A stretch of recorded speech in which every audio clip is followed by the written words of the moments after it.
कि एकादशी का नाम जया है।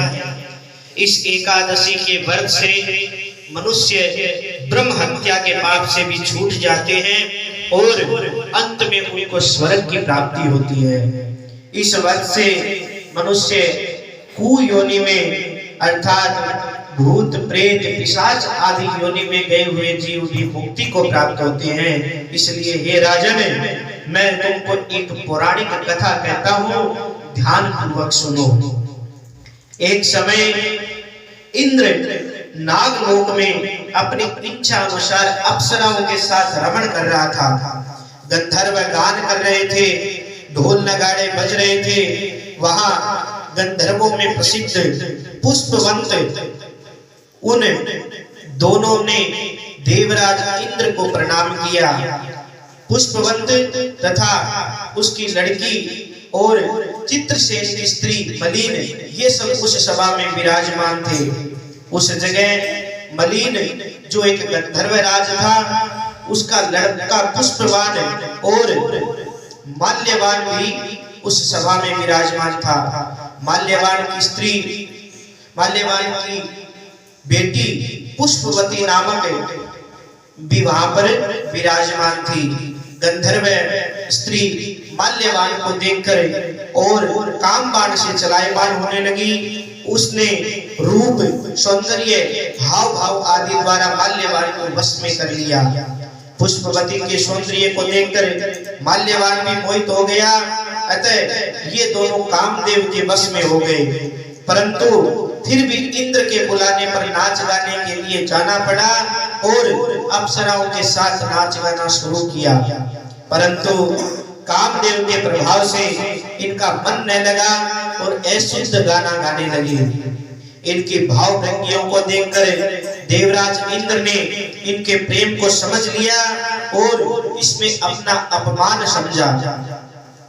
अपमान समझकर देवराज इंद्र ने इन्हें श्राप दे दिया कि तुम स्त्री और पुरुष के रूप में मृत्यु लोक में जाकर पिशाच का रूप धारण करो और अपने कर्मों का फल भोगो। इंद्र का श्राप सुनकर ये अत्यंत दुखी हुए और हिमाचल पर्वत पर पिशाच बनकर दुख पूर्वक अपना जीवन व्यतीत करने लगे।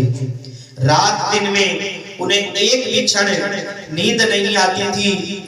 इस स्थान पर अत्यंत सर्दी थी। एक दिन पिशाच ने अपनी स्त्री से कहा, न मालूम हमने पिछले जन्म में ऐसे कौन से पाप किए हैं जिससे हमें इतने दुखदायी ये पिशाच योनि प्राप्त हुई है। देव योग से एक दिन माघ माह के शुक्ल पक्ष की जया नाम की एकादशी आई। इस दिन दोनों ने कुछ भी भोजन नहीं किया और ना ही कोई पाप कर्म किया। इस दिन केवल फल फूल खाकर ही दिन व्यतीत किया और महान दुख के साथ पीपल के वृक्ष के नीचे बैठ गए। वह रात्रि इन दोनों ने भजन कीर्तन करते हुए काटी। सर्दी के कारण उनको रात्रि में निद्रा भी नहीं आई। दूसरे दिन प्रातः काल होते ही भगवान के प्रभाव से इनकी पिशाच देह छूट गई और अत्यंत सुंदर अप्सरा और गंधर्व की देह धारण करके तथा सुंदर वस्त्रों और आभूषणों से अलंकृत होकर नागलोक को प्रस्थान किया। आकाश में देवगण तथा गंधर्व इनकी स्तुति और पुष्प वर्षा करने लगे। नागलोक में इन दोनों ने देवराज इंद्र को प्रणाम किया। इंद्र को भी इन्हें अपने प्रथम रूप में देखकर महान आश्चर्य हुआ और इनसे पूछने लगे कि तुमने अपनी पिशाच योनि किस प्रकार छोड़ी, सो सब बतलाओ। इस प्रकार माल्यवान बोले कि हे देवेंद्र, भगवान विष्णु के प्रभाव तथा जया एकादशी के व्रत के पुण्य से हमारी पिशाच देह छूटी है।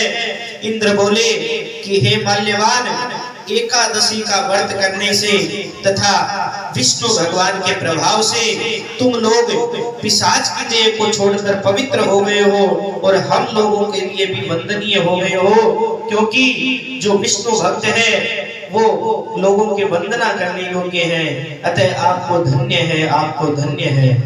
अब तुम पुष्पवती के साथ जाकर विहार करो। हे युधिष्ठिर, इस प्रकार जया एकादशी के व्रत से समस्त कुयोनि छूट जाती है। जिस मनुष्य ने इस एकादशी का व्रत किया है उसने मानो यज्ञ तप आदि सब कर लिए हैं।